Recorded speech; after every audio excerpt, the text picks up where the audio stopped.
আমাকে আবার ফেলে ছাড়বে। মালকিন, মালকিন, আমি পড়ে যাচ্ছি যে, একবার তো এদিকে আসুন না। দেখেছো, একবারও সাড়া দিচ্ছে না। এই বেত্ত মহিলাটা রোজ রোজ আমার পেছনে এইভাবে আগুন ধরিয়ে দিয়ে চলে যায়। আমার যে কি কষ্ট হয় একটুও বোঝে না। কি কষ্ট বুঝবে আমার? না, এবার মনে হচ্ছে পড়েই যাব।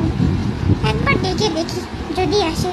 মালকিন, মালকিন, মা মা মা মা, দেখেছো দেখেছো? ওই যে ওই ওই ওই যে ফোন এসছে। কি কালের ফোন, কি কালের ফোন! যেই না ফোন আসবে অমনি টকটক করে ফোনে কথা বলতে চলে যাবে। বলি আমি যে পড়ে যাচ্ছি পড়ে যাচ্ছি, সেদিকে কি হুঁশ আছে? সব কিছুতেই তো আমাকেই লাগে, আবার আমাকেই পুড়িয়ে ছেড়ে দেবে। এই বেদ্য পেটি, তুই কি নাকে গন্ধও পাচ্ছিস না? এতবার করে যে বলছি আমি পড়ে যাচ্ছি, আমি পুড়ে যাচ্ছি।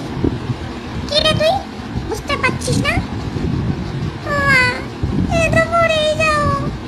এই কষ্ট থেকে কি আমার আর নিস্তার নেই? হে ভগবান, কে বুঝবে আমার এই কষ্ট? রোজ রোজ একই করে দিয়ে চলে যায়, বাচ্চা